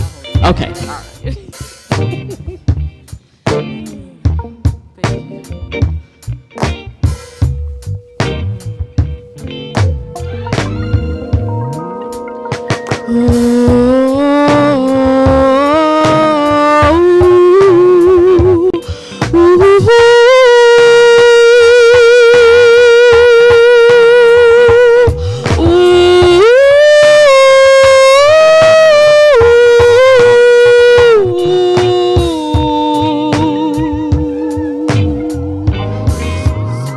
So I invite you all to breathe very deep while you're listening to the sound bowls. Allow it to just go throughout your body. And whatever you feel, it might be a little backache, breathe through that.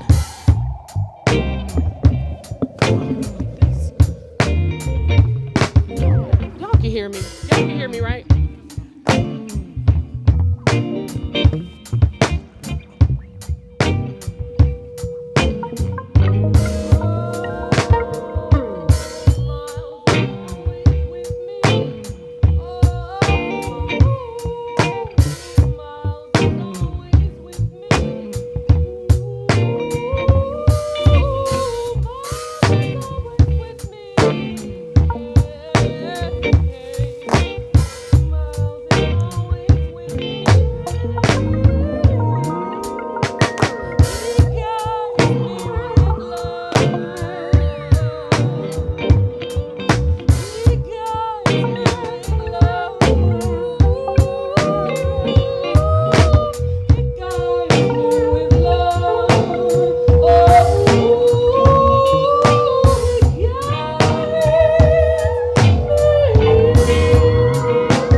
All right, come on, let's appreciate Miss Brittany and this amazing sound bath as a tribute to our mothers. Uncle Bobby, come and give us some action steps and some final remarks, and then we're going to wind down and let everyone go. Thank you all for hanging out with us. I know, there's an old African saying, we don't live on time, we live in time. Somebody say amen. And so I think we've lived into some time today. Thank you, Pastor Mike, and of course, our mothers, thank you for being here and sharing. Before you leave, we want you to also be introduced to some of the mothers that are here that have lost loved ones. And the first person I'm going to start with is my mother, who is 85 years old. Could you please stand? And hold your rounds of applause, please, until the last mother stands up. This way, they are all recognized together. Mom. Grandma Bunny. Miss Addie, mother of Stephen Taylor. Grandmother of Stephen Taylor, I'm sorry. Of course, Miss D. Friday, mother of Kobe Friday. Is Cheryl still here? Miss Dion? She had to step out. Okay. So is there any other mothers in here that have lost a loved one to state violence or community violence? Any other mother? Thank you. So listen, first, let's just love on these mothers for a minute.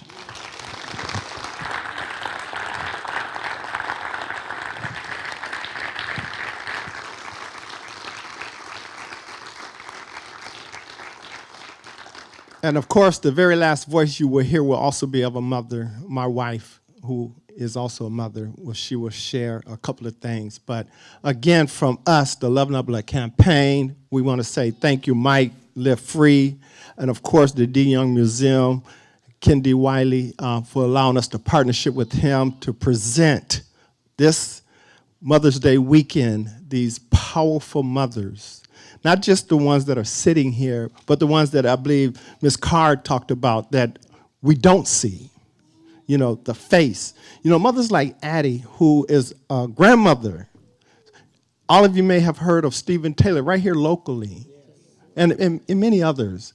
So I don't want to go down that hole, but I just wanted to just acknowledge the fact that these mothers are here and that they are part of this face of this movement that Ms. Carr spoke about. Thank you, Mona, for being here. Deanna, thank you. Miss Wanda, thank you. Of course, Tan, thank you. You know, we've had a chance to embrace all these mothers, you know, with God's help. And so in closing, thank you from myself, affectionately known as Uncle Bobby, the uncle of Oscar Grant. Of course, my baby sister, Wanda, here, the mother of Oscar Grant. And in closing, my wife would close with the organization. Okay. I just want to give it up for the mothers again. Please, please, please, please, please, please. And stay tuned, because next month is the fathers. And we definitely got to love on the fathers, because sometimes they get brushed under the bush. But they are just as important. So we're going to pay attention, live free, pay attention with Love Not Blood campaign. And we're going to have the fathers next month. But today, give it up again for the mothers. As I said, y'all can't do what we do. Go ahead. And every single day is Mother's Day. I'll be brief. We just want to talk about Families United for Justice. You see these families? Unfortunately, we have a database of over 700 families, unfortunately. But the beauty of it is that once a year we have a conference and we bring these families together. It's called Good Vibrations Only. We don't set in it. We talk about it. We have therapists who do it, and then we move on to Good Vibrations Only, and it empowers. Is there power in it? It's power in the families uniting. So always support any efforts when you see the families uniting, because families united will never be divided, and together we can change everything. So we got to get up out of here. Pay attention. Hopefully we'll see you, plus bring 3 or 4 or 5 or 6 people next month for the series, okay? So you guys have a good one. Don't forget, every day is Mother's Day. Clap for your mamas every day. All right. I encourage you all to look up Families United for Justice online. Donate to them, because their organization literally supports so many families, over 700 all across the country. Next month on Father's Day weekend, we will have fathers who are faith-to-faith a few faces of the movement. We'll be here to talk about the challenge of addressing the trauma that men carry when their sons or daughters or children or loved ones are lost to state violence. Very important conversation about how men need to heal and face our trauma head on. That'll be on Father's Day weekend. In July, we will be talking about intersectionality, and we have some special guests that include Ryan Coogler, that include Kamal Bell, that include perhaps E40 and a few other artists and entertainers that are going to come and join us in August. It'll be a Black August theme. We'll have Angela Davis, among others, and a few others here to talk about that. September, we'll talk about reparations, and then we'll close in October with a final capstone event, a concert, hopefully outside. So stay plugged in to the DeYoung Museum. Follow this exhibit. I just want us to give a great shout out to Kehinde Wiley for such a great exhibit that he has pulled together that allows us to come together. God bless you all. Have a wonderful, wonderful weekend. Celebrate the caregivers, the mothers, those who mother you, those who pour out that lavish love. And we'll see you all next month. Blessings to you. God bless. Take advantage of the healing sessions outside. Sign up. And we look forward to being in touch with everyone. God bless you. Thank you for coming out. Good night.